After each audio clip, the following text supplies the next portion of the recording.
Hindi isang karaniwang basahan ang sumabit sa tinik ng bougainvillea. Sa ilalim ng matinding sikat ng araw sa San Celestina, alam na alam ni Jessa de la Vega ang pagkakaiba ng tela. Ang isang iyon, kahit na marumi at may bahid ng putik, ay gawa sa pinong pinajusi. Ang hibla nito'y kumikinang ng bahagya na parang perlas. Ang borda sa may bandang dibdib, kahit may maliit na punit, ay masalimuot at tiyak na gawa ng isang bihasang kamay. Isang barong Tagalog. Isang mamahaling barong Tagalog na walang karapatang mapadpad sa bakod ng kanyang lupain. Isang pamilyar na init ang kumulo sa kanyang dibdib. Hindi ito ang init na dala ng katanghalian, kundi ang init ng pagkainis na unti-unting umaakyat sa kanyang lalamunan. Maingat niyang kinuha ang barong mula sa pagkakasabit, pinagmasdan ang pinsalang idinulot ng matatalas na tinik. Isang pahabang punit sa mismong tabi ng maselang borda. Napakagatlabi si Jessa. Sayang. Pero ang panghihinayang niya ay mabilis na natabunan ng lumalaking galit. Ang lupang ito ang buhay natin, Jessa. Tila naririnig niya ang mahinang tinig ng kanyang yumaong ama. Huwag mong hahayaang yurakan ni Numan. Ang hasyenda ang kanyang buhay. Bawat puno ng kape, bawat hanay ng mga pananim, bawat metro kwadrado ng lupaing ito ay sagrado. At ang pagkakaroon ng damit ng isang estranghero dito, na parang basurang itinapon lang, ay isang insulto. Isang paglapastangan sa alaala ng kanyang ama at sa lahat ng pinaghirapan niya. Sino ang bastos na nagmamay-ari nito? Marahil isa sa mga bagong mayaman sa kabilang bayan na nag-iisip na ang buong San Celestina ay kanilang palaruan. O baka naman isang turistang walang pakialam na naligaw habang naghahanap ng i-Instagrammable spot tea. Hawak ang maruming barong, naglakad si Jessa pabalik sa daan kung saan nakaparada ang kanyang pickup truck. Isusumbat niya ito sa kung sino mang maglakas loob na hanapin ito. Hindi niya ito palalampasin. Sa Hacienda de la Vega may mga patakaran.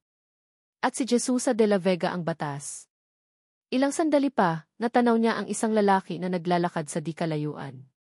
Payat ito, nakasuot ng simpleng pantalon at puting t-shirt, at pawis na pawis ang mukha. May dala itong isang maliit na bayong at tila may hinahanap. Huminto ang lalaki at lumingalinga, ang mga mata nito'y puno ng pag-aalala.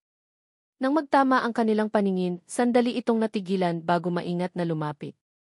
Ma'am, magandang araw po, bati nito, bahagyang nakayuko. Ang boses nito ay mahinahon, halos hindi marinig. Pasensya na po sa abala. May nakita po ba kayong damit? Tiningnan siya ni Jessa mula ulo hanggang paa. Mukha itong pagod at balisa. Hindi ito ang tipo ng taong inaasahan niyang magmamay-ari ng ganito kamahal na kasuotan. Ngunit ang pag-aalala sa mga mata nito ay hindi maitatanggi. Tinaasan niya ito ng kilay, ang hawak na barong ay nanatiling nakatago sa kanyang likuran. Anong klaseng damit? Tanong niya, ang boses ay malamig at walang bahid ng anumang simpatsya. Isang barong po, ma'am. Kulay puti. Baka po napadpad dito. Halata ang kaba sa bawat salita ng lalaki. Hindi sumagot si Jessa. Sa halip, dahan-dahan niyang inilabas ang barong at itinaas ito. Ito ba ang hinahanap mo? Isang malaking ginhawa ang gumuhit sa mukha ng lalaki, na agad ding napalitan ng matinding pagkagulat nang makita nito ang punit at dumi. Ayan nga po. Salamat sa Diyos, akma sana nitong kukunin ang damit nang mabilis itong inilayo ni Jessa. Hindi ganoon kabilis, sabi ni Jessa, ang kanyang boses ay tumigas. Alam mo ba kung nasaan ka? Alam mo ba na trespassing ang ginawa mo? Natigilan ang lalaki. Po. Pasensya na po, ma'am. Hinabol ko lang po kasi yung aso. Kinuha niya po kasi sa sampayan ko, tapos dito siya tumakbo. Hindi ko po sinasadya. Hindi mo sinasadya, putol ni Jessa sa paliwanag nito. Ang init sa kanyang dibdib ay naging isang nag-aapoy na galit. Irresponsible. Paano kung ang aso mo ay nakapanira ng mga pananim? Paano kung ang kapabayaan mo ay nagdulot ng mas malaking problema? Ang hasyenda na ito ay hindi isang parke para paglaruan ng mga alaga ninyo. Bawat salita niya ay parang latigo. Nakita niya ang pagkapahiya sa mukha ng lalaki. Napayuko ito, hindi makatingin ng diretso sa kanya. Pasensya na po talaga, ma'am. Naiintindihan ko po. Babayaran ko na lang po ang anumang naging abala, sabi nito sa mahinang tinig. Kailangan ko lang po talagang makuha yung barong. At bakit? Dahil pag-aari mo to. Tinuro ni Jessa ang punit sa damit. Tingnan mo ang ginawa ng kapabayaan mo. Isang magandang kasuotan, nasira lang dahil sa kawalan mo ng pag-ingat. Ganyan ka ba talaga sa lahat ng bagay mo? Walang halaga? Hindi po sa ganoon, Ma'am D. Pero hindi na nakinig si Jessa. Ang nakikita niya ay hindi lang isang estrangherong pabaya. Ang nakikita niya ay isang simbolo ng lahat ng kinaiinisan niya, kawalan ng respeto, kawalan ng pananagutan. Ito ang mga katangiang nagwasak sa tiwala niya noon. Hinawakan ng lalaki ang kanyang sentido, ang mukha ay namumutla na. Tumingin ito sa kanya, at sa unang pagkakataon, may nakita si Jessa na higit pa sa hiya, isang malalim na desperasyon. Ma'am, pakiusap po. Hindi matigas na sagot ni Jessa. Siguro ito ang aral na kailangan mo. Na sa susunod, matuto kang magpahalaga sa mga ari-arian mo at sa ari-arian ng iba. Ibinababa ng lalaki ang kanyang mga kamay. Huminga ito ng malalim na tila kumukuha ng lahat ng natitirang lakas sa kanyang katawan. Nang muli itong magsalita, ang boses nito ay hindi na nanginginig. Mayroon itong bigat at pagkaapurahan na tumagos sa pader ng galit ni Jessa. Ma'am, pasensya na po, pero kailangan ko pong maibalik yan, sabi nito, ang bawat salita ay malinaw at mariin. Hindi po yan sa akin. Natahimik si Jessa. Yan po ang barong na isusuot ng gobernador para sa anibersaryo ng San Celestina. Sandaling huminto ang lalaki at ang sumunod na salita ay tumama kay Jessa na parang isang malakas na sampal. Bukas. Ang katahimikan na sumunod sa kanyang mga salita ay mas mabigat pa kaysa sa nakapasong init ng araw. Nakatitig lang sa kanya si Jessa de la Vega, ang galit sa mga mata nito ay dahan-dahang napalitan ng hindi makapaniwalang pagtataka. Para kay Gabriel, o Gabo sa mga malapit sa kanya, ang bawat segundong lumilipas ay parang isang hiblang sinulid na anumang oras ay maaaring mapatid, at kasama nitong mapapatid ang kanyang munting reputasyon sa San Celestina.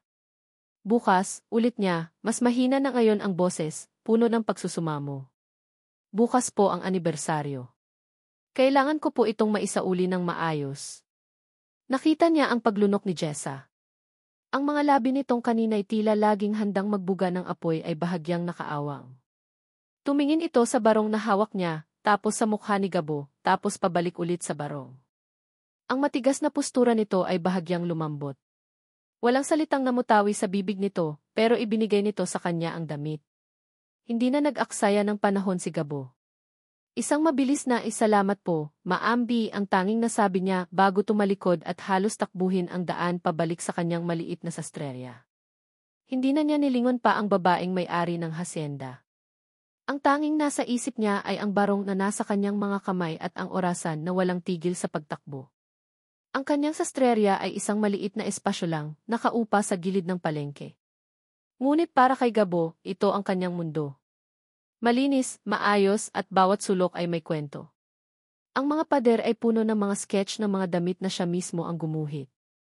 Isang lumang makinang depadyak mula sa kanyang lolo ang nasa isang tabi, habang ang mas bago niyang makina ay nasa gitna, handa para sa mabibigat na trabaho. Sa pagpasok niya, ang amoy ng tela at sinulid ay sumalubong sa kanya, isang amoy na para sa kanya ay amoy ng tahanan. Pero ngayon, ang amoy na iyon ay nahaluan ng amoy ng kaba. Maingat niyang inilatag ang barong sa kanyang malaking mesang gawaan, sa ilalim ng nag-iisang bumbilya na nagsisilbing liwanag niya sa gabi. Pinagmasdan niya ang pinsala. Ang punit ay nasa delikadong lugar, malapit sa masalimuot na borda. Isang maling galaw lang at masisira niya ang buong disenyo. Napabuntong hininga si Gabo. Ito na marahil ang pinakamalaking hamon na hinarap niya bilang isang mananahi. Hindi siya nag-aksaya ng oras. Kumuha siya ng malinis na bimpo, binasa ito ng bahagya, at maingat na pinunasan ang mga bahid ng putik. Nang malinis na, kumuha siya ng isang espesyal na sinulid mula sa kanyang kahon, isang sinulid na kasing nipis at kasing kulay ng hibla ng pinyajusi. Dito masusubok ang kanyang galing. Ang mga sumunod na oras ay isang sayaw ng kanyang mga kamay. Ang karayom ay tila naging karugtong ng kanyang mga daliri. Bawat tahi ay maingat, bawat galaw ay kalkulado. Nakalimutan niya ang gutom, ang pagod, ang mundo sa labas ng kanyang maliit na sastrerya. Ang tanging mahalaga ay ang barong, ang deadline, at ang reputasyon ng gobernador. Madaling araw na nang matapos siya. Nanginginig ang kanyang mga kamay sa pagod, ngunit nang tingnan niya ang kanyang gawa, isang maliit na ngiti ang sumilay sa kanyang mga labi. Ang punit ay halos hindi na makita. Kung hindi mo alam kung saan titingnan, aakalain mong bahagi talaga iyon ng disenyo. Maingat niyang playnansa ang buong barong at isinabit ito sa isang hanger. Huminga siya ng maluwag. Nailigtas niya. Kinabukasan, habang nagkakape siya para pawiin ang antok, narinig niya ang ugong ng isang sasakyan na huminto sa tapat ng kanyang sastrerya. Hindi ito karaniwang tunog ng tricycle o jeep. Ito ay tunog ng isang mamahaling makina. Kumunot ang noo ni Gabo. Sino naman kaya ang bibisita sa kanya ng ganito kaaga? Nang sumilik siya sa bintana, nanlaki ang kanyang mga mata. Ang itim na pickup truck. At bumaba mula rito si Jessa de la Vega. Biglang bumalik ang kaba ni Gabo. Dala-dala pa rin ni Jessa ang aura ng kapangyarihan, pero may iba sa kanya ngayon. Ang buhok niyang kahapon ay nakatali ng mahigpit ay nakalugay. Ang kanyang mga mata ay may bakas ng pagod, at ang ekspresyon sa kanyang mukha ay hindi na kasing tigas ng dati. Nag-aalangan itong kumatok sa kanyang pinto. Binuksan niya ito. Ma'am Jessa. Tumingin ito sa kanya, tapos sa loob ng kanyang sastrerya. Tila nagulat ito sa nakita. Inaasahan siguro nitong makakita ng isang magulo at maruming lugar, ngunit ang bumungad dito ay isang maayos at propesyonal na espasyo. Ang mga sketch sa pader, ang mga rolyo ng tela na maayos na nakasalansan, ang malinis na sahig. Magandang umaga, umpisa ni Jessa, ang boses ay tila hindi komportable. Gusto ko lang sanang humingi ng tawad. Natigilan si Gabo. Hindi niya iyon inaasahan. Masyadong matalas ang mga sinabi ko kahapon, pagpapatuloy nito, hindi makatingin ng diretso sa kanya. Hindi ko dapat hinusgahan kaagad ang sitwasyon. At hindi ko dapat pinag-isipan ng masama ang pagkatao mo. I'm sorry. Sa simpleng pag-amin na iyon, tila lahat ng pagod at sama ng loob ni Gabo ay naglaho. Nakita niya ang sinseridad sa mga mata nito. Ngumiti siya ng bahagya. Okay lang po, Ma'am Jessa. Nagkakamali po tayong lahat. Ang mahalaga po ay naisauli niyo ang barong. Itinuro niya ang nakasabit na barong. Lumapit si Jessa at maingat itong sinuri. Hinawakan nito ang bahagi kung saan naroon ang punit. Ang mga daliri nito ay dahan-dahang gumapang sa tahi. Itinaas nito ang tingin sa kanya, at ngayon, ang nakita ni Gabo sa mga mata nito ay purong paghanga. Paano mo, bulong nito? Hindi na halos makita. May mga sikreto po ang bawat mananahi, Ma'am, sagot ni Gabo, nakaramdam ng bahagyang pagmamalaki. Ang tingin ni Jessa ay nagsimulang maglibot sa buong sastrerya, humihinto sa mga sketch na nakadikit sa pader. Ikaw ang gumuhit ng lahat ng ito. Tumango si Gabo. Lumapit ito sa isang disenyo ng isang modernong Filipiniana. Maganda. Simple pero elegante. Doon nagsimula ang kanilang unang tunay na pag-uusap. Nagtanong si Jessa tungkol sa kanyang mga disenyo, at ikinuwento ni Gabo ang kanyang pangarap na magkaroon ng sariling brand balang araw. Nalaman niyang si Jessa pala ay may malalim na pag-unawa sa agrikultura, na ang pag-aalaga sa lupa ay parang pag-aalaga rin sa isang maselang tela, parehong nangangailangan ng pasensya, dedikasyon at pagmamahal. Sa unang pagkakataon, hindi niya nakita ang supladang hasyendera. Ang nakita niya ay isang babaeng may malaking pasanin sa kanyang mga balikat, isang babaeng may malalim na pagmamahal sa kanyang pamana. At sa unang pagkakataon, ngumiti si Jessa sa kanya, isang tunay, hindi pilit na ngiti. Isang ngiti na nagbigay ng kakaibang kislap sa mga mata nito. Sige, sabi ni Jessa makalipas ang halos 1 oras na kwentuhan. Kailangan ko nang bumalik sa hasyenda. Marami pa akong kailangang asikasuhin. Salamat ulit, Gabo. Tumango si Gabo at pinanood niya itong maglakad pabalik sa kanyang sasakyan. Bago ito pumasok, lumingon ito sa kanya at muling ngumiti. Nang mawala na sa paningin ang pickup truck, napasandal si Gabo sa hamba ng kanyang pinto, may ngiti pa rin sa labi. Isang sinulid ng pagkakataon. Iyon ang nangyari. Mula sa isang punit na barong, isang hindi inaasahang koneksyon ang nabuo. Isang pag-asa ang nagsimulang sumibol sa kanyang dibdib. Samantala, habang nagmamaneho si Jessa pabalik sa hasyenda, isang kakaibang gaan ang kanyang naramdaman. Ang bigat na dala-dala niya sa loob ng maraming taon ay tila bahagyang nabawasan. Marahil, may mga tao pa palang totoo sa mundo. Marahil, posible pa palang magtiwala ulit. Ngunit pagdating niya sa malaking tarangkahan ng Hacienda de la Vega, ang lahat ng pag-asang iyon ay biglang naglaho na parang bula. Isang pamilyar na kotse ang nakaparada sa tapat nito, isang makinang na itim na sedan na alam niya kung kanino. At mula sa driver's seat, bumaba ang isang lalaking nakasuot ng mamahaling suit, may kumpiyansang ngiti sa mga labi, at maihawak na isang malaking baukwet ng mga pulang rosas. Si Marco Imperial. Ang baukwet ng mga pulang rosas ay parang isang nag-aalab na apoy sa gitna ng luntiang tanawin ng hacienda. At ang lalaking may hawak nito, si Marco Imperial, ay ang multo ng nakaraan na pilit niyang ibinabaon sa limot sa loob ng 2 taon. Tumigas ang panga ni Jessa. Ang gaan na naramdaman niya kanina lang ay biglang naglaho, napalitan ng pamilyar na bigat sa kanyang dibdib. Pinatay niya ang makina ng kanyang pickup truck, ngunit hindi kaagad bumaba. Pinanood niya si Marco habang nakasandal ito sa mamahalin nitong kotse, ang kumpiyansang ngiti nito ay hindi nagbabago. Iyon ang ngiting minsan niyang minahal, at iyon din ang ngiting nagwasak sa kanya. Jessa, bati ni Marco nang sa wakas ay naglakas loob siyang bumaba. Lumapit ito, ang mga hakbang ay puno ng kayabangan na tila ba walang nangyari, na tila ba hindi lumipas ang 2 taon ng pananahimik. You look wonderful. Ang pagiging hasyendera ay bagay na bagay sa iyo. Hindi niya pinansin ang mga rosas. Anong ginagawa mo dito, Marco? Tanong niya, ang boses ay kasing lamig ng simoy ng hangin bago ang isang malakas na bagyo. Hindi na tinag si Marco. Hindi mo ba ako papapasukin man lang? After 2 years, I think you deserve at least a cup of coffee. Wala kang karapatan sa kahit ano mula sa akin, o sa hacienda na ito, sagot ni Jessa, ang mga mata ay nakatitig ng diretso sa kanya. Isang malungkot na ngiti ang sumilay sa labi ni Marco. Isang pilit na ekspresyon na sanay na siyang makita. I know. Alam kong malaki ang kasalanan ko sa'yo, Jessa. I was a fool. A young, arrogant fool. Pero nagbago na ako. Ang 2 taon na malayo sa'yo ang nagturo sa akin ng leksyon ko. Hindi umimik si Jessa. Ang mga salitang iyon, kahit gaano pa kaganda pakinggan, ay walang epekto sa kanya. Para itong tubig na dumadaloy lang sa isang batong manhid na sa paulit-ulit na pagpatak. Please, Jessa, pagpapatuloy ni Marco, sinubukan nitong abutin ang kanyang kamay ngunit mabilis niya itong iniwas. Let me prove it to you. Hayaan mong ipakita kong seryoso ako. Hayaan mong bumawi ako. Paano? Sa pamamagitan ng mga bulaklak, tanong ni Jessa, may bahid ng pang-uyam. Tapos na tayo dyan, Marco. Ang mga pangako mo ay parang mga bulaklak na yan. Maganda sa simula pero nalalanta rin. Pumasok si Jessa sa loob ng tarangkahan, umaasang susunod na lang ang gwardya para isara ito at iwan si Marco sa labas.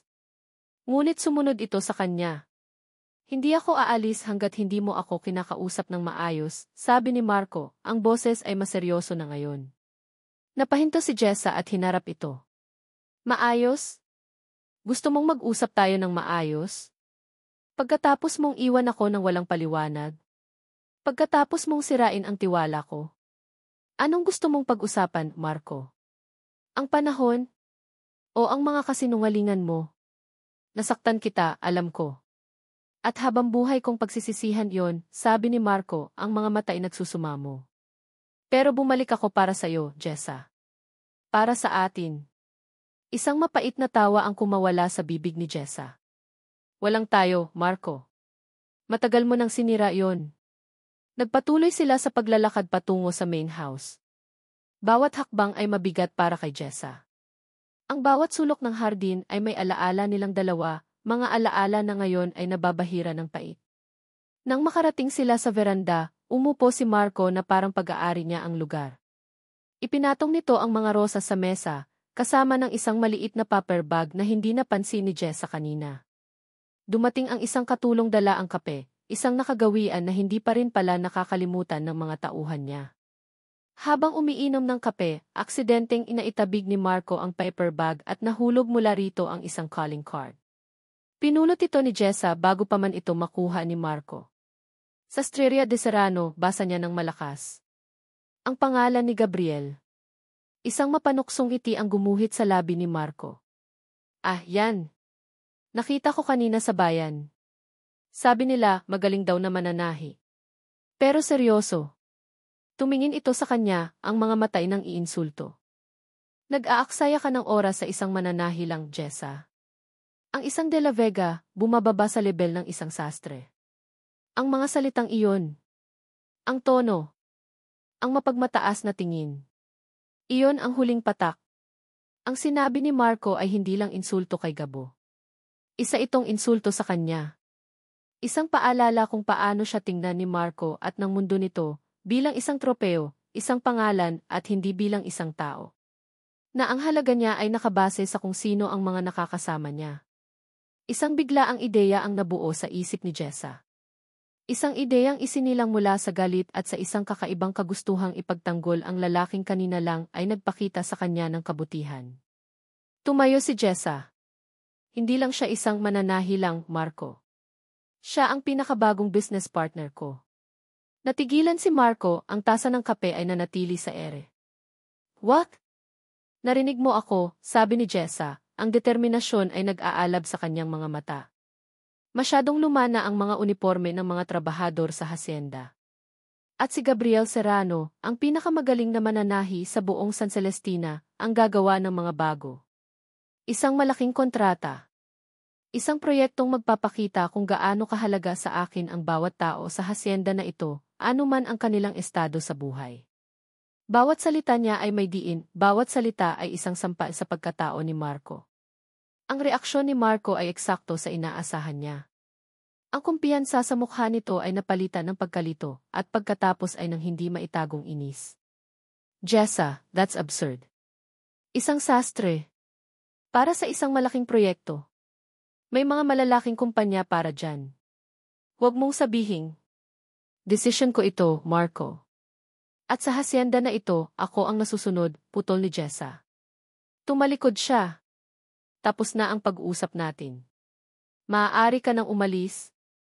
Hindi na niya hinintay pa ang sagot nito. Mabilis siyang naglakad palayo, papunta sa kanyang opisina. Iniwan si Marco na nakatulala sa veranda, kasama ang nalalantang pag-asa nito, ang baukwet ng mga pulang rosas. Ngunit mula sa di kalayuan, habang naglalakad si Jessa, hindi niya nakita ang pagbabago sa mukha ni Marco. Ang pagkainis ay dahan-dahang naglaho, at ang pumalit dito ay isang bagay na mas madilim, mas kalkulado. Kinuha nito ang cellphone, ang ngiti sa labi ay nawala na, at napalitan ng isang malamig at mapanganib na tingin. Ang pagbabalik niya ay hindi lang para sa isang simpleng pagbawi. Mayroon itong mas malalim na dahilan.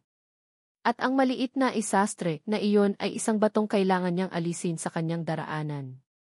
Ang tawag sa telepono mula kay Jessa de la Vega kinabukasan ay ang opisyal na hudyat. Hindi na ito isang biglaang bugso ng damdamin o isang panunumbat kay Marco. Totoo na. Si Gabriel Serrano, ang simpleng mananahi ng San Celestina, ay may kontrata sa makapangyarihang hacienda de la Vega. Sa mga sumunod na araw, ang mundo ni Gabo ay umikot sa hacienda. Ang kanyang maliit na sastrerya ay naging pansamantalang opisina niya, ngunit ang tunay na trabaho ay nangyayari sa lupain ni Jessa. Dala ang kanyang tape measure, notebook, at lapis, sinimulan niya ang unang yugto ng proyekto, ang pagkuha ng sukat. Hindi lang ng mga trabahador, kundi pati na rin ni Jessa. Kailangan kong malaman kung paano babagay sa iyo ang uniforme ng isang manager, paliwanag ni Gabo, sinisikap na panatilihing propesyonal ang kanyang boses. Nakatayo sila sa loob ng malaking opisina ni Jessa. Ang amoy ng lumang libro at kape ay nangingibabaw. Tumango si Jessa, ngunit nakita ni Gabo ang bahagyang pamumula ng mga pisngi nito. Sage, ano ang kailangan kong gawin? Tumayo ka lang ng diretsyo, sabi ni Gabo. Napakapit siya ng mahigpit sa kanyang tape measure. Huwag kang bibigay, Gabo, sabi niya sa sarili. Trabaho lang to. Ngunit habang inilalapit niya ang kanyang mga kamay para sukatin ang mga balikat nito, hindi niya maiwasang maamoy ang banayad na samyo ng sampag-ita mula sa buhok nito. Naramdaman niya ang init na nagmumula sa balat nito, kahit hindi sila direktang nagdidikit. Ang kanyang mga daliri, na sanay sa tela at sinulid, ay bahagyang nanginginig. Isinulat niya ang sukat ng balikat. Sumunod ang dibdib. Huminga ka ng malalim, utos niya, at nakita niya ang pagtaas at pagbaba ng dibdib nito. Mabilis niyang kinuha ang sukat at lumayo ng bahagya para isulat ito, ang puso niya ay dumadagundong. Pagkatapos ay ang baywang. Ang kanyang mga kamay ay kailangang pumalibot sa katawan nito. Sa sandaling iyon, ang distansya sa pagitan nila ay halos wala na. Nagtama ang kanilang mga mata, at sa isang iglap, hindi na sila ang kliyente at ang mananahi.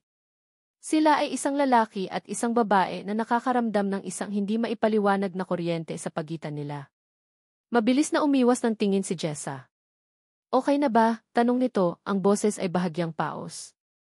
Sagot ni Gabo, umatras na tila na paso. Tapos na. Ang mga sumunod na araw ay puno ng mga ganoong pagkakataon. Isinama siya ni Jessa sa pag-ikot sa buong hasyenda para maunawaan niya ang uri ng trabaho ng bawat isa. Kailangan daw kasing angkop ang disenyo sa galaw ng mga trabahador. Nakita ni Gabo ang isa pang Jessa, ang Jessa na kilala ang bawat empleyado sa pangalan, ang Jessa na hindi takot madumihan ang mga bota, ang Jessa na may malasakit sa mga taong umaasa sa kanya. Isang araw, si Gabo naman ang nagyaya. Kailangan nating pumili ng tela, Ma'am Jessa. At para makapili tayo ng tama, kailangan mong makita mismo ang mga pagpipilian. Nagpunta sila sa Divisoria, sa isang maliit na eskinita na tanging mga bihasang mananahi lang ang nakakaalam. Ito ang mundo ni Gabo. Ang ingay, ang sikip, ang libu-libong rolyo ng tela na nakasalansan hanggang sa kisam.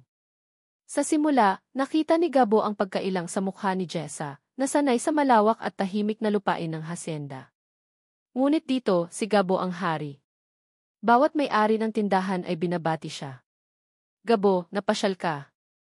Anong proyekto natin ngayon? Kilala siya. Nererespeto. Ito, sabi ni Gabo, ipinahawak kay Jessa ang isang tela. Cotton twill. Matibay pero mainit. Ito naman, rami linen blend. Mas presko pero madaling makusot. Nakita ni Gabo kung paano dahan-dahang nawala ang pagkailang ni Jessa. Napalitan ito ng tunay na interes. Hinahawakan nito ang mga tela, tinatanong ang mga katangian nito, pinakikinggan ang bawat salita ni Gabo. Sa unang pagkakataon, nakita ni Jessa ang mundo sa likod ng mga damit na isinusuot niya. At sa mga matang iyon, nakita ni Gabo ang isang bagong klase ng paghanga. Habang pauwi, dumaan sila sa isang nagtitinda ng turon. Gusto mo, alok ni Gabo. Ngumiti si Jessa at tumango. Umupo sila sa isang bangketa sa gilid ng simbahan, kinakain ang mainit at malagkit na turon, pinapanood ang mga taong nagdaraan. Sa sandaling iyon, wala ng Hacienda de la Vega, wala ng Sastreria de Serrano. Mayroon lang isang Jessa at isang Gabo na nagtatawanan na parang matagal nang magkakilala. Gabi. Nasa opisina ulit sila ni Jessa. Inilatag ni Gabo sa malaking mesang kahoy ang mga pinal na sketch. Ang ilaw mula sa lumang desk lamp ang tanging liwanag sa silid. Tapos na ang trabaho, ngunit tila wala sa kanila ang gustong umuwi. Ang ganda, bulong ni Jessa, habang tinitingnan ang isang disenyo. Hindi lang ito uniforme. May dignidad. Itinaas niya ang kanyang tingin at mumiti kay Gabo. Hindi ka lang isang mananahi, Gabo. Isa kang artist. Ang mga salitang iyon ay tumama ng diretso sa puso ni Gabo. Iyon ang validasyong matagal na niyang hinahanap. Ang pagkilala sa kanyang sining, hindi sa kanyang pangalan o pamilya. Ang kanilang pagtawa ay unti-unting humina. Ang katahimikan na pumalit ay hindi na awkward. Ito ay puno ng mga salitang hindi masabi. Ang tingin niya ay napunta sa mga labi nito na bahagyang nakaawang. Ang tingin nito ay nasa kanyang mga mata, malalim at nagtatanong. Ang mundo sa labas ay naglaho. Tanging sila na lang ang naroon. Dahan-dahan, na parang hinihila ng isang hindi nakikitang puwersa, inilapit ni Gabo ang kanyang mukha. Hindi ito umiwas. Sa katunayan, nakita niya itong bahagyang pumikit na parang naghihintay. Isang pulgada. Kalahating pulgada. Halos maglapat na ang kanilang mga labi. Ang puso ni Gabo ay sasabog na sa pananabik at kaba. Ito na. Blag. Isang malakas na pagbukas ng pinto ang bumasag sa kanilang sandali. Pareho silang napalayo sa isa't isa, gulat at natataranta. Sa may pintuan, nakatayo ang isang babaeng nakaputing bestida, May dalang mamahaling bag at ang postura ay puno ng otoridad. Ang mukha nito ay pamilyar kay Gabo, masyadong pamilyar. Puno ito ng pagkainis at pagkadismaya. Ang babae ay tumingin ng diretsyo kay Gabo, hindi man lang pinansin si Jessa na tila ba isa lang itong palamuti sa silid. Gabriel, sabi nito sa isang malamig at matigas na boses na gumimbal sa buong pagkatao ni Gabo. Pinapauwi ka na ni Dad. Itigil mo na ang paglalarong ito. Ang pangalan. Gabriel. Hindi Gabo. Ang lamig sa boses ng babae ay tila kumalat sa buong silid, pinatay ang anumang init na namagitan sa kanila ni Gabo, segundo lang ang nakalipas. Napaurong si Jessa, ang puso niya ay bumagsak mula sa alapaap pabalik sa lupa, kasama ang isang malakas na kalabog. Nakita niya ang pagbabago sa mukha ni Gabo. Ang lalaking kanina lang ay puno ng kumpiyansa at sining ay biglang naging isang batang nahuli sa kasalanan. Ang kanyang mga balikat ay bumagsak at ang tingin niya sa babae ay puno ng pinaghalong gulat at inis. Ate Carmela, anong ginagawa mo dito? Tanong ni Gabo, ang boses ay halos pabulong. Kapatid niya. Hindi sumagot si Carmela. Sa halip, ang mga mata nito, na kasing talim ng karayom, ay lumipat sa kanya. Sinuri siya nito mula ulo hanggang paa, at sa isang tingin lang, naramdaman ni Jessa na para siyang isang hamak na tela na sinusuri kung may depekto. May bahid ng pangmamaliit sa tingin na iyon, isang bagay na pamilyar kay Jessa. Isang bagay na madalas niyang makita sa mundo ni Marco. So, ito pala ang bago mong proyekto, sabi ni Carmela, ang salitang proyekto ay binitawan na parang isang maruming basahan. Lumakad dito papasok, ang takong ng sapatos ay tumutunog sa sahig na kahoy. Ito ang dahilan kung bakit ayaw mong umuwi. Para maglaro ng bahay-bahayan dito sa probinsya at magpanggap na ano. Isang simpleng mananahi. Bawat salita ay isang dago. Simple. Nagpanggap. Naglalaro. Hindi ako naglalaro, ate, mariing sagot ni Gabo. Trabaho ito. At ito ang gusto kong gawin. Isang mapaklang tawa ang kumawala kay Carmela. Gusto mo?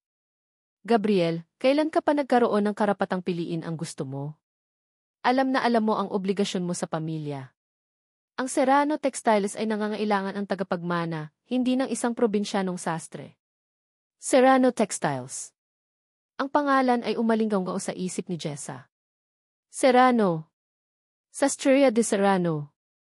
Ang calling card. Ang pinakamalaking korporasyon ng tela sa buong Pilipinas. Ang pamilyang nagmamay-ari ng halos lahat ng pabrika ng damit sa bansa. Biglang nag-ugnay ang lahat. Ang kanyang pagtataka kung bakit napakagaling ni Gabo. Ang kanyang paghanga sa lalim ng kaalaman nito sa tela. Ang kanyang pakiramdam na may kakaiba sa kanya, na hindi siya isang ordinaryong tao lang. Lahat pala ay isang malaking kasinungalingan. Isang pamilyar na kirot ang sumaksak sa puso ni Jessa, mas masakit pa kaysa sa inaasahan niya. Ito ang kirot ng pagtataksil. Ang pakiramdam na ginawa kang tanga. Muli. Humarap si Gabo sa kanya, ang mga mata ay puno ng pag-aalala. Jessa, magpapaliwanag ako. Pero huli na. Ang nakikita na lang ni Jessa ay hindi na si Gabo, ang simpleng artist na hinangaan niya. Ang nakikita niya ay si Gabriel Serrano, ang tagapagmana ng isang imperyo na naglalaro lang sa damdamin niya. Isang mayamang lalaki na naghahanap ng kakaibang libangan sa probinsya. Katulad ni Marco. Ang alaala ng nakaraan ay bumalik na parang isang malakas na alon, tinatangay ang lahat ng magagandang damdamin na itinayo nila sa loob ng ilang linggo. Ang mga ngiti. Ang mga tawanan sa ibabaw ng turon. Ang halos maglapat nilang mga labi. Lahat iyon ay nabahira na ngayon ng kasinungalingan. So, ito pala ang katotohanan, sabi ni Jessa, ang boses niya ay nanginginig sa pinipigilang galit. Isa ka palang Serrano. Jessa, pakinggan mo ako. Para ano? Para marinig ang isa na namang kasinungalingan? Tumingin siya sa mga sketch sa mesa, sa mga sample ng tela. Lahat ng ito laro lang pala sa'yo. Isang adventure. Isang paraan para takasan ang totoong mundo mo. At ako ang naging laruan mo. Hindi totoo yan, giit ni Gabo. Totoo ang lahat ng pinakita ko sa'yo. Totoo, isang malakas na tawa ang kumawala sa bibig ni Jessa, ngunit walang saya dito. Puno ito ng pain. Ang alin ang totoo, Gabriel? Ang pagiging simpleng mananahi mo? O ang pagiging tagapagmana mo ng isang milyonaryong pamilya? Alin sa dalawang ikaw ang dapat kong paniwalaan? Sa gitna ng kanilang pagtatalo, isang anino ang lumitaw sa may pintuan. Si Marco. Nakatayo ito roon, ang mukha ay nagpapahayag ng kunwaring pag-aalala, ngunit ang mga mata ay may kislap ng tagumpay. Jessa. Anong nangyayari dito? Tanong ni Marco, lumapit ito at maingat na inilagay ang kamay sa kanyang balikat. Okay ka lang? Ang pagdating ni Marco ang nagsilbing huling gatong sa apoy.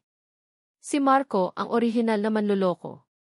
At si Gabo ang bagong bersyon. Para kay Jessa, pareho lang sila. Sinabi ko na sayo, Jessa, bulong ni Marco, sapat na para marinig nilang lahat. Hindi mo pwedeng pagkakatiwalaan ang mga taong tulad niya. May mga itinatago. Humarap si Jessa kay Gabo, ang kanyang puso ay basag na basag. Ang sakit ay napalitan na ng purong galit. Galit sa sarili dahil nagpadala na naman siya. Galit kay Gabo dahil sinira nito ang pag-asang nagsisimula ng mabuo sa puso niya. Isa ka ring sinungaling, sigaw niya, ang bawat salita ay puno ng lason na matagal na niyang itinatago. Katulad ka rin niya. Itinuro niya si Marco na ngayon ay nakangisi na. Tumingin siya sa mga sketch sa kontrata na nakapatong sa mesa. Kinuha niya ito. Tapos na ang kontrata.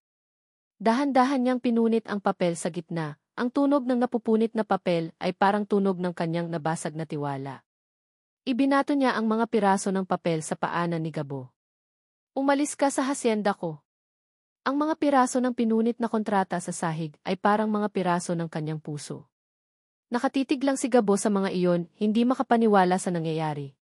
Ang mga salitang "umalis ka sa hasyenda ko" ay paulit-ulit na umuugong sa kanyang tainga, bawat ulit ay mas masakit kaysa sa nauna.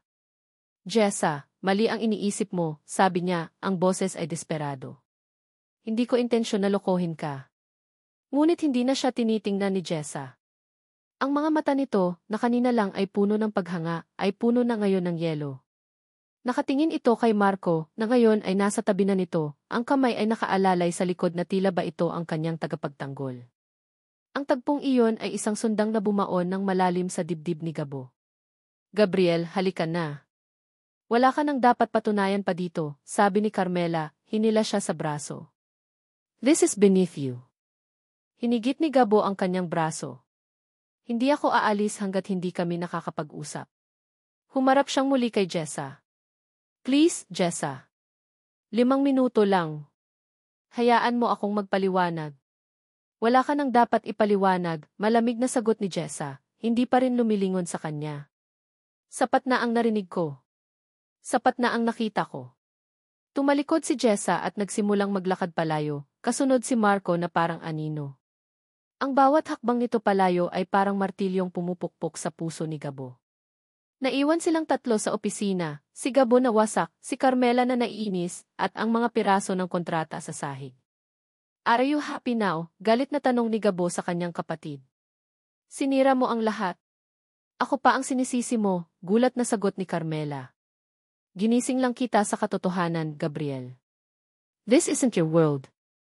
Hindi ka nababagay dito. Ang lugar mo ay sa Maynila, sa Serrano Textiles. Hindi na sumagot si Gabo. Wala nang saysay.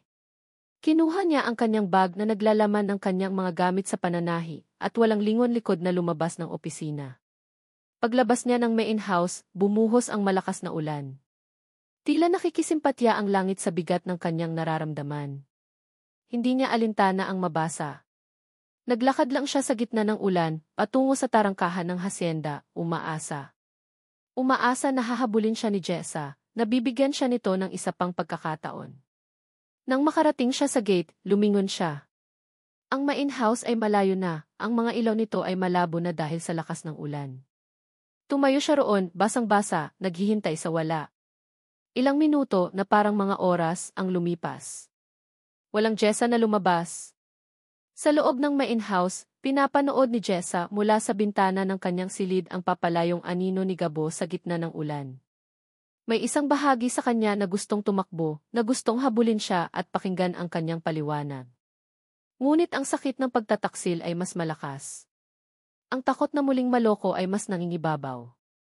Hayaan mo na siya, sabi ng isang boses sa kanyang likuran. Si Marco, may dalang isang tasa ng mainit na tsaa. He's not worth your tears. Inabot nito sa kanya ang tasa.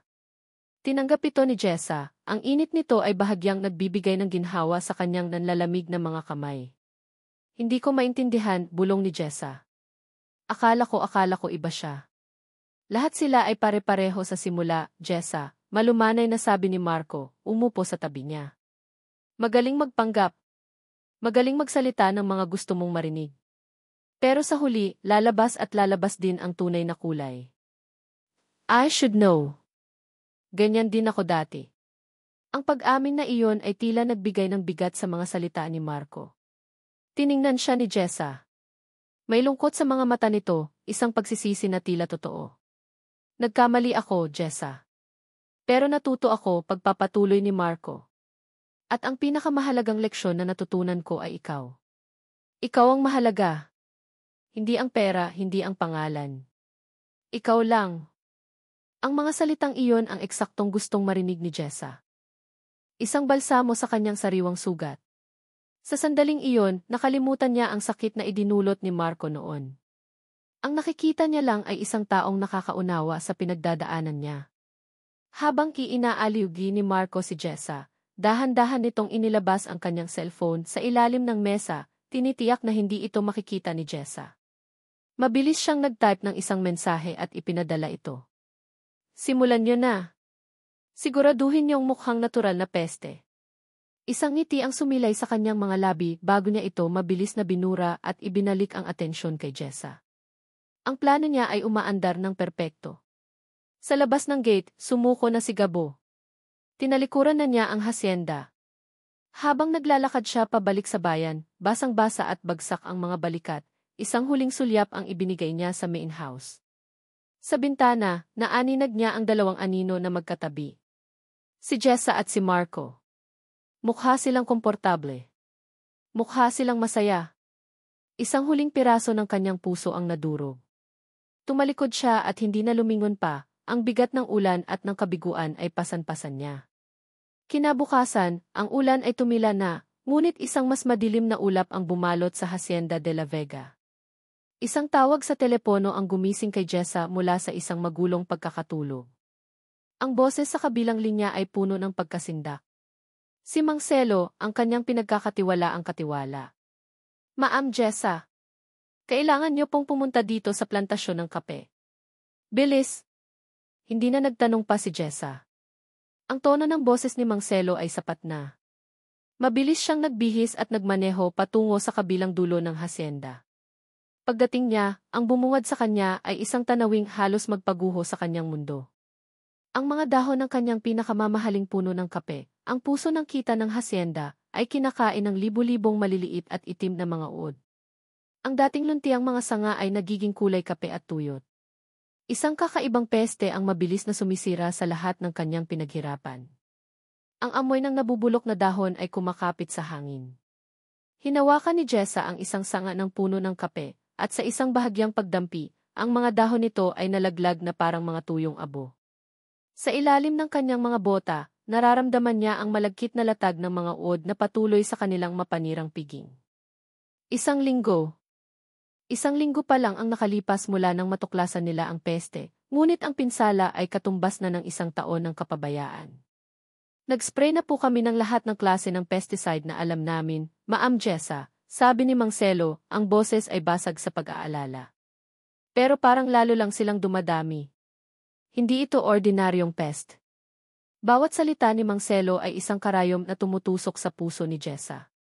Ang krisis na ito ay hindi na lang tungkol sa nawawalang kita. Ito ay tungkol sa kaluluwa ng hasyenda. Ang mga puno ng kaping ito ang itinanim pa ng kanyang lolo. Ito ang dugo't pawis ng kanyang ama. At ngayon, sa ilalim ng kanyang pamamahala, namamatay ito. Ang tanging pag-asa niya ay ang pautang mula sa bangko, isang malaking halaga na matagal na nilang ina-applyan para sa modernisasyon ng hasyenda. Gagamitin niya sana iyon ngayon para bumili ng mas mabisang gamot mula pa sa ibang bansa at para bayaran ang mga sahod ng mga trabahador na nanganganib mawalan ng kabuhayan. Pagkatapos ng isang walang tulog na gabi, nagmaneho si Jessa papunta sa bangko sa sentro ng bayan. Dala niya ang lahat ng papeles, ang kanyang pag-asa ay nakasalalay sa pag-apruba na iyon. Good morning, Jimles de la Vega, bati ng bank manager, isang lalaking nasa edad 50 na may suot na makapal na salamin. Ang ngiti nito ay propesyonal ngunit walang init. Please have a seat. El Reyes, nandito ako para i-follow up ang aming loan application, umpisa ni Jessa, sinisikap na panatilihing kalmado at matatag ang kanyang boses. Mahigit 3 henerasyon na kaming kliyente ng bangkong ito. Alam ninyo ang aming track record. Tumango si El Reyes, kinuha ang isang folder mula sa kanyang mesa. Yes, of course. We value our relationship with Hacienda de la Vega. Binuklat nito ang folder. However, after our final risk assessment, I'm afraid I have some bad news. Nanlamig ang buong katawan ni Jessa. Anong ibig mong sabihin? Given the current agricultural climate and some unfavorable reports regarding recent pest infestation in your area, the board has decided to postpone your application indefinitely. Postpone? Indefinitely? Hindi makapaniwalang ulit ni Jessa. Pero kailangan namin ng pondo ngayon. Ito ang pinakamalaking krisis na hinarap ng hacienda sa loob ng maraming dekada. I understand your situation, Jimles de la Vega, I really do, sabi ni El Reyes, ang boses ay walang bahid ng anumang simpatsya. But the bank has to protect its interests. It's just business. Business. Ang salitang iyon ay parang isang malakas na sampal. Lumabas si Jessa ng bangko na parang isang multo. Ang pundasyon ng kanyang mundo ay gumuho. Wala ng pera. Wala ng pag-asa. Sa kanyang pag-uwi, isang pamilyar na itim na sedan ang sumalubong sa kanya sa tarangkahan. Si Marco. Tila ba palagi itong sumusulpot sa mga pagkakataong siya ay pinanghihinaan ng loob. Jessa, narinig ko ang nangyari sa bangko, sabi nito, ang mukha ay puno ng pag-aalala. Sinabi sa akin ng isang kaibigan. I'm so sorry. Wala nang lakas si Jessa para magalit o maging sarkastiko. Tumango lang siya, ang mga luha ay nagsisimula ng mamuo sa kanyang mga mata. Pakiramdam niya ay nag-iisa siya sa isang malaking digmaan na hindi niya kayang ipanalo. Huwag kang mag-alala, sabi ni Marco, hinawakan ang kanyang mga balikat. Nandito ako. Hindi kita pababayaan. May naisip akong paraan. Dinala siya ni Marco sa kanyang opisina at inilatag sa mesa ang isang folder ng mga dokumento. Isang partnership, sabi nito. I will shoulder all the expenses to fight the pest. I will cover the payroll. I will save the hacienda. Ang kailangan ko lang ay pirma mo. Binuksan ni Jessa ang folder. Ang mga legal na termino ay sumasayaw sa kanyang paningin. Ngunit isang numero ang malinaw na nakatatak, 60%. Hinihingi ni Marco ang 60% ng pag-aari at kita ng Hacienda de la Vega. Marco, ito'y di. Ito ang tanging paraan, Jessa, putol nito. Isipin mo ito bilang kabayaran sa mga pagkakamali ko noon. Isang paraan para patunayan sa iyo na seryoso akong bumawi. Pirmahan mo ito at sabay nating iahon ang hacienda. Napatingin si Jessa sa labas ng bintana. Nakita niya ang mga nag-aalalang mukha ng kanyang mga trabahador. Naisip niya ang mga puno ng kape ng kanyang ama. Ang mga pangarap. Ang pamana. Naramdaman niyang nasusukol siya. Ang mga pader ay papalapit. Ito ba ang kapalaran niya? Ang isuko ang lahat ng pinaghirapan ng kanyang pamilya sa lalaking minsan nang sumira sa kanyang puso. Nanginginig niyang kinuha ang pluma.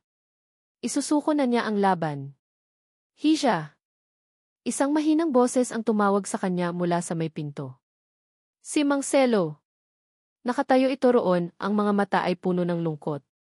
May hawak itong isang lumang kwaderno na nababalutan ng katad. Ano po yan, Mang Celo? Tanong ni Jessa. Matagal na itong itinago ng ama mo, sabi ni Mang Celo. Lumapit ito at ipinatong ang kwaderno sa mesa, sa tabi mismo ng kontrata ni Marco. Ang sabi niya, huwag ko raw ibibigay sa'yo hanggat hindi dumarating ang tamang panahon. Para protektahan ka. Tumingin si Mang Celo ng diretso sa mga mata ni Jessa. Sa tingin ko, higa ngayon na ang tamang panahon.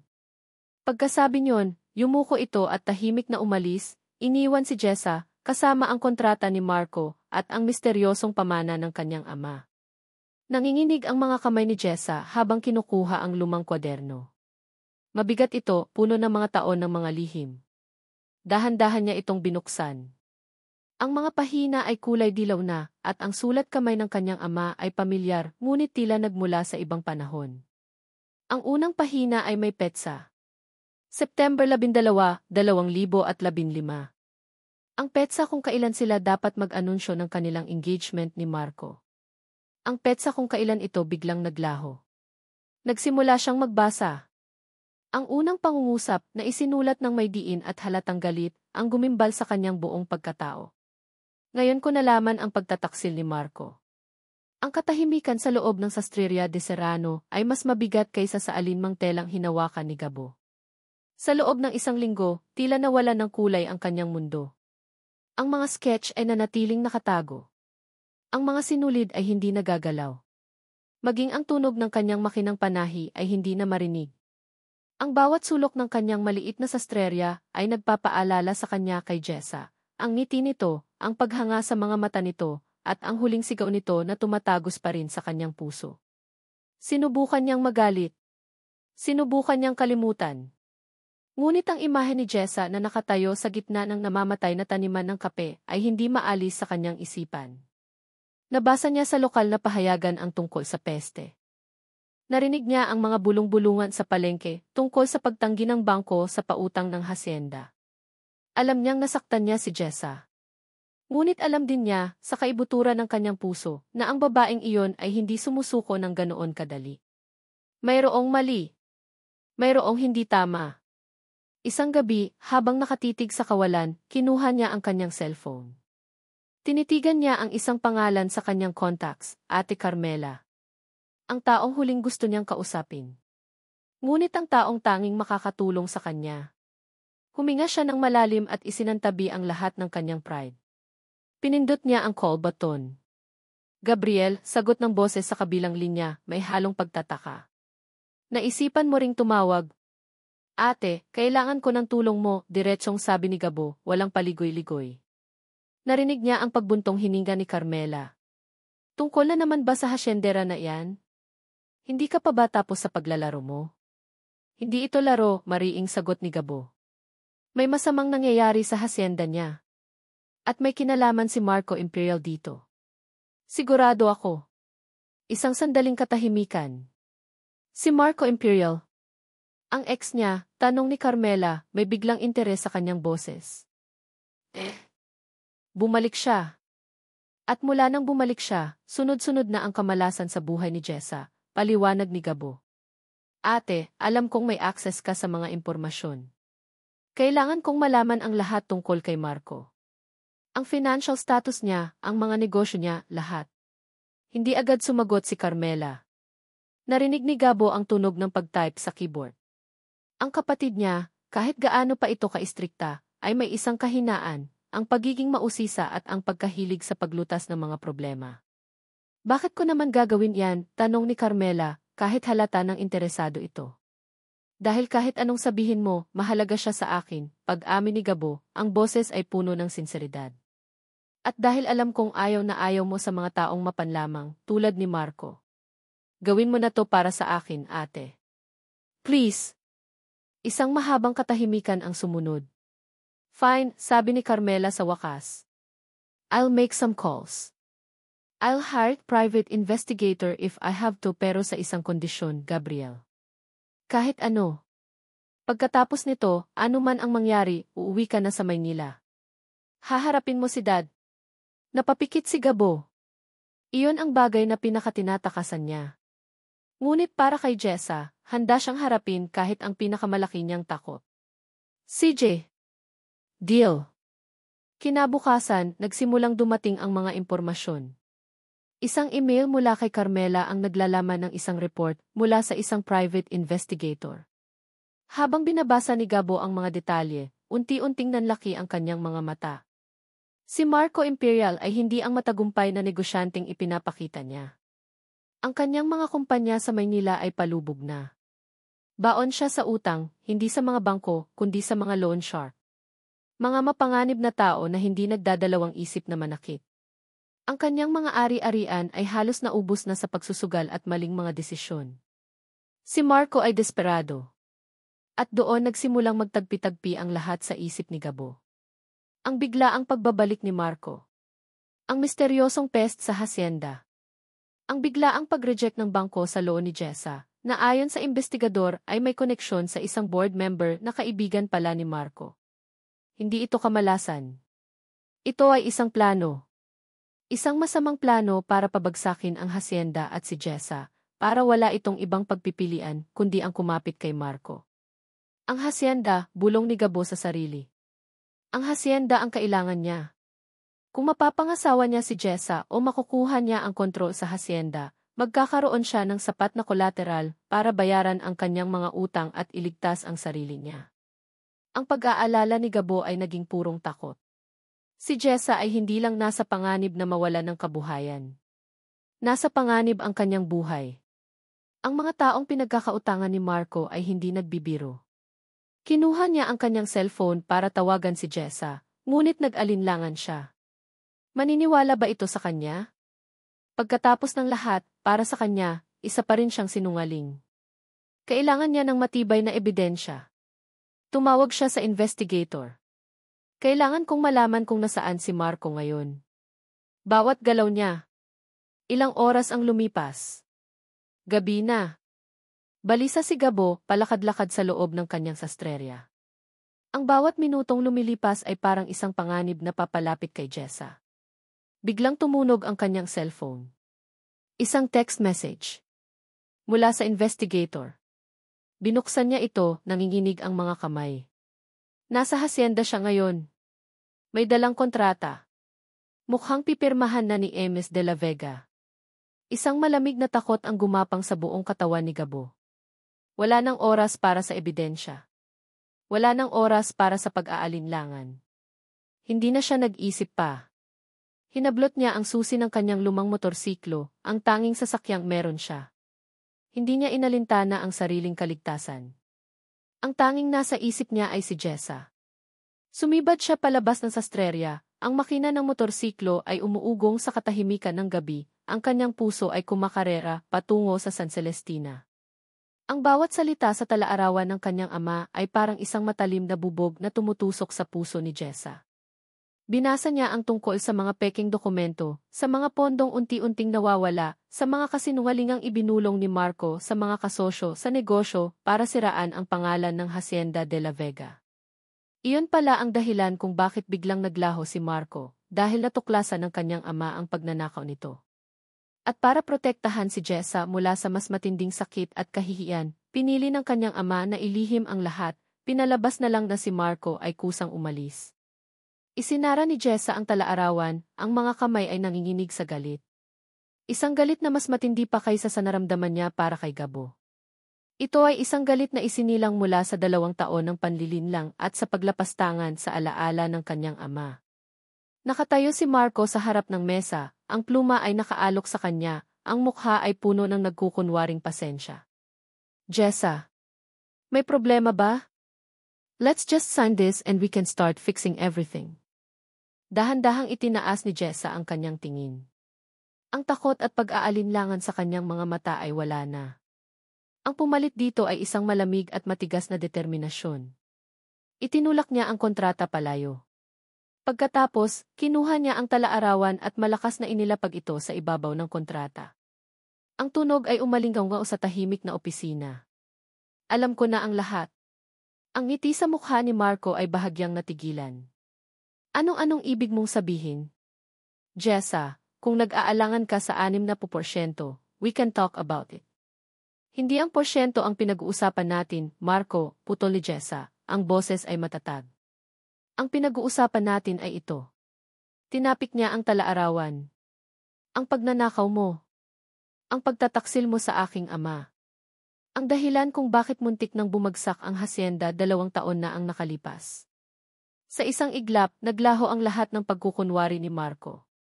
Ang maamong mukha ay nawala at ang lumitaw ay ang tunay niyang anyo, isang taong sakim at walang konsensya. Isang tawa, hindi ng saya kundi ng pang-iinsulto, ang kumawala sa kanyang bibig. So, nalaman mo rin pala, sabi niya, ang boses ay puno ng pait. Ang tanga-tanga talaga ng tatay mo. Masyadong mapagtiwala. At ikaw? Nagmana ka sa kanya. Hayop ka, bulong ni Jessa, napatayo. Mabuti, sabi ni Marco, lumakad ito paikot sa mesa at papalapit sa kanya. Para hindi na tayo maglokohan pa. Bawat hakbang niya ay may bigat, may banta. Kumuha ako ng pera. Kulang pa nga yon sa lahat ng pagod ko para magpanggap na mahal kita at ang miserable mong pamilya. At ngayon, kukunin ko ang dapat na sa akin. Hinablot niya ang braso ni Jessa. Pirmahan mo to o panoorin mong mawasak ang lahat ng pinaghirapan ng tatay mo. Ang peste. Ang bangko. Sa tingin mo ba aksidente lang ang lahat ng yon? Isang tawag ko lang, Jessa, at susunugin ng mga tao ko ang buong plantasyon mo. Ang takot ay muling gumapang sa puso ni Jessa. Ngunit ngayon, kasama nito ang galit. Pilit niyang hinila ang kanyang braso, ngunit mas humigpit ang hawak ni Marco. Pirmahan mo na, sigaw nito, ang mukha ay malapit na sa kanya, ang hininga ay amoy alak. Hindi. Blag. Ang pinto ng opisina ay bumukas ng malakas. Nakatayo roon, hingal na hingal at basang-basa pa ng pawis, si Gabo. Jessa, wag, sigaw niya, ang mga mata ay nakatuon sa kamay ni Marco na nakahawak ng mahigpit sa braso ni Jessa. At sino ka naman para makialam, ngisi ni Marco. Ang sastre. Dumating ka para tahiin ang mga problema niya? Hindi pinansin ni Gabo ang pang-iinsulto. Bitawan mo siya, Marco, sabi niya, ang boses ay kalmado ngunit may babala. Alam ko na ang lahat. Ang mga utang mo. Ang mga loan shark na humahabol sa'yo. Tapos na ang laro mo. Ang mukha ni Marco ay nagbago. Ang kumpiyansa ay napalitan ng pagkasuklam at pagkasindak. Paano mo? Hindi na iyon mahalaga, sabi ni Gabo, dahan-dahang lumalapit. Ang mahalaga, hindi mo makukuha ang hacienda. Hindi mo masasaktan si Jessa. Nasusukol. Desperado. Isang hayop na na-corner. Iyon si Marco sa sandaling iyon. Binitawan niya si Jessa at sa isang mabilis na kilos, hinablot niya ang isang matalim na paper cutter mula sa ibabaw ng mesa. Kung hindi rin lang mapapasa akin ang hacienda na to, sigaw ni Marco, ang mga mata ay nanlilisik sa galit, sisiguraduhin kong wala nang makikinabang dito. Sa isang sigaw, sumugod siya. Ngunit hindi kay Gabo. Sumugod siya patungo kay Jessa. Ang lahat ay nangyari ng napakabilis. Ang sigaw ni Jessa. Ang paggalaw ni Gabo. Itinulak ni Gabo si Jessa palayo at hinarap niya ang suguri ni Marco. Naramdaman ni Gabo ang isang matalim na kirot sa kanyang braso habang sinasalag niya ang patalim. Ngunit bago pa makagawa ng isa pang hakbang si Marco, isang malakas na tunog ang pumuno sa silid. Ang tunog ng sirena ng pulis. Sunod-sunod na mga pulis ang pumasok sa opisina, mga baril ay nakatutok.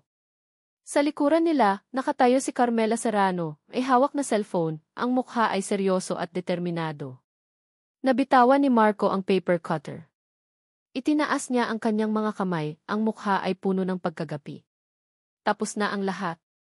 Habang pinapusasan si Marco at inilalabas ng mga pulis, ang tanging naiwan sa opisina ay ang nakakabinging katahimikan. Si Jessa, nanginginig sa isang sulok. Si Gabo, nakahawak sa kanyang braso na ngayon ay dumudugo na. At si Carmela, natahimik na nakamasid sa kanilang dalawa.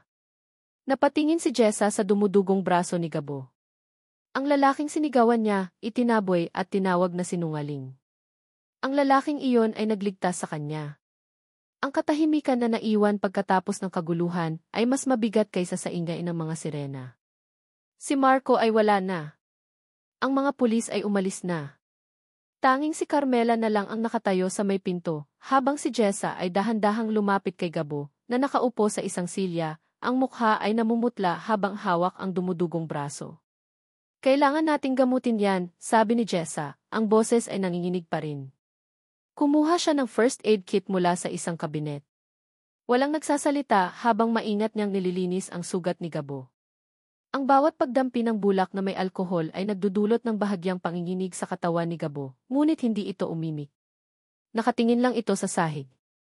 Ang hangin sa pagitan nila ay puno ng mga salitang hindi masabi, mga pasasalamat, mga paumanhin, mga pagsisisi.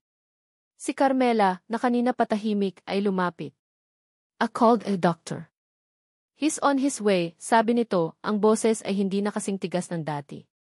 Tumingin ito kay Jessa. Tumawag ako sa pulis pagkatapos kong makausap ang investigator. I knew he was desperate. I'm sorry kung umabot pa sa ganito. Umiling si Jessa. Hindi salamat. Salamat sa inyong dalawa. Nang matapos ni Jessa ang pagbebenda sa sugat, nanatili ang kanyang kamay sa braso ni Gabo. Itinaas ni Gabo ang kanyang tingin, at sa wakas ay nagtama ang kanilang mga mata. Walang galit, walang paghusga. Tanging isang malalim na kalungkutan. Kailangan ko nang umalis, mahinang sabi ni Gabo, tumayo ito. Saan ka pupunta? Tanong ni Jessa, isang biglaang takot ang gumapang sa kanyang dibdib. Sa Maynila, sagot ni Gabo, tumingin siya kay Carmela. May pangako akong kailangang tuparin. Ngumiti siya ng bahagya, isang mapait na ngiti. Salamat sa lahat, Jessa. I'm glad you're safe. Tumalikod si Gabo at nagsimulang maglakad. Hindi siya pinigilan ni Jessa. Alam niyang wala siyang karapatan. Pagkatapos ng lahat ng sinabi niya, pagkatapos ng lahat ng ginawa niya, paano niya ito mapipigilan? Pinanood niya itong umalis, kasama ang kapatid nito. Bago sila tuluyang mawala, may iniwan si Gabo sa ibabaw ng mesa, isang maliit, pamilyar na kahon. Naiwan si Jessa na mag-isa sa kanyang opisina, napapalibutan ng katahimikan at ng mga piraso ng kanyang winasak na mundo. Lumapit siya sa mesa at kinuha ang kahon. Dahan-dahan niya itong binuksan. Sa loob, nakalatag ang unang barong. Ang punit na barong. Ngunit ngayon, wala na itong kahit isang bakas ng punit o dumi. Perpekto ito. Ang tahi ay napakapino, halos hindi mo akalaing nasira ito dati. Sa ilalim nito, may isang nakatuping papel. Binuksan niya ito. Isang sulat. Mula kay Gabo. Jessa. Patawad kung hindi ko sinabi sa iyo ang totoo mula sa simula. Hindi ko intensyon na lokohin ka. Ang totoo, tumakas ako mula sa pangalan ko, mula sa pamilya ko, dahil gusto kong patunayan sa sarili ko na kaya kong tumayo sa sarili kong mga paa, na ang halaga ko ay nasa talento ko at hindi sa apelyido ko. Sa San Celestina, sa sastreria ko, naging totoo ako sa kauna-unahang pagkakataon. At sa'yo, naramdaman ko na may nakakita sa tunay na ako. Patawad kung nasaktan kita. Patawad kung binigo ko ang tiwala mo. Ito na siguro ang huling pagkakataon na magkikita tayo. Sana, sa paglipas ng panahon, mapatawad mo ako. At sana, mahanap mo ang kaligayahang nararapat sa'yo. Laging nagmamahal. Gabo. Isang butil ng luha ang pumatak sa papel, binura ang bahagi ng tinta. Pagkatapos ay isa pa, hanggang sa si Jessa ay humahagulgol na, yakap-yakap ang barong at ang sulat. Ang sakit na naramdaman niya ay hindi na galit, kundi purong panghihinayang. Kinabukasan, isang bagong umaga ang dumating sa Hacienda de la Vega. Muling sumikat ang araw. Ang mga ulat mula sa mga agronomist na ipinadala ng kumpanya ni Carmela, bilang tulong sa kapatid, ay nagsasabing maliligtas pa ang plantasyon. Ang mga testimonya laban kay Marco ay matibay. Unti-unting bumabalik sa normal ang lahat. Ngunit para kay Jessa, may kulang. Sa loob ng ilang araw, paulit-ulit niyang binabasa ang sulat. Paulit-ulit niyang tinitingnan ang perpektong tahi sa barong. Naunawaan niya ang lahat. Hindi siya niloko ni Gabo. Nagpakatotoo ito sa kanya. Siya, sa kanyang pagiging mapagmataas at sa takot na masaktan muli, ang hindi nakakita noon. Isang hapon, kinuha ni Jessa ang susi ng kanyang pickup truck. Isinilid niya ang kahon na may barong sa passenger seat. Nagmaneho siya.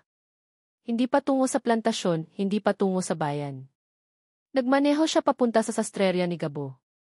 Pagdating niya, nakita niya itong nag-iimpake.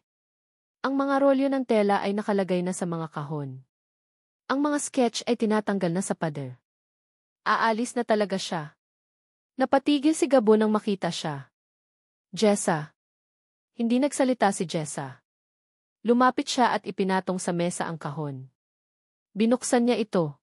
Ang sabi mo, artist ka, umpisa ni Jessa, ang boses ay mahina. Pero hindi lang yan ang kaya mong ayusin. Tumingin siya sa mga mata ni Gabo. Kaya mo ring ayusin ang mga bagay na sira na. Ang mga bagay na akala ng lahat ay wala ng pag-asa. Inilabas niya ang pinunit na kontrata mula sa kanyang bulsa. Ang kontrata na siya mismo ang pumunit. Inilapag niya ito sa tabi ng barong. Ako naman ang humihingi ng tawad, Gabo, sabi niya, ang mga luha ay muling namumuo. Patawarin mo ako sa pagiging mapagmataas ko. Sa pagiging duwag ko. Natakot akong masaktan ulit kaya sinaktan kita. Hinawakan niya ang kamay ni Gabo. Kung papayagan mo ako, gusto kong subukan ulit. Itahin nating muli ang lahat ng napunit. Simulan natin sa tama. Isang ngiti, isang tunay at puno ng pag-asang ngiti, ang dahan-dahang sumilay sa mga labi ni Gabo. Hinigpitan niya ang hawak sa kamay ni Jessa. Walang dapat ayusin, bulong niya. Dahil ang sa atin ay hindi naman talaga nasira. Makalipas ang ilang buwan, nakatayo sina Jessa at Gabo sa veranda ng main house, magkahawak kamay. Sa di kalayuan, ang mga puno ng kape ay nagsisimula ng muling maging luntian. Ang mga trabahador ay masayang nagtatrabaho, suot ang mga bago at matitibay na unipormeng dinisenyo ni Gabo. Inabot ni Gabo kay Jessa ang isang sketchpad. Sa unang pahina, may isang bagong disenyo, isang eleganteng wedding gown. Para sa bagong simula, sabi ni Gabo, umiti ito. Umiti pabalik si Jessa, ang kanyang puso ay buo na sa wakas. Para sa atin. At dito, sa ilalim ng bagong umaga sa Hacienda de la Vega, nagtatapos ang kwento ni Jessa at Gabo. Mga minamahal kong tagapakinig, mula sa kaibuturan ng aking puso, maraming salamat sa inyong walang sawang pagsubaybay.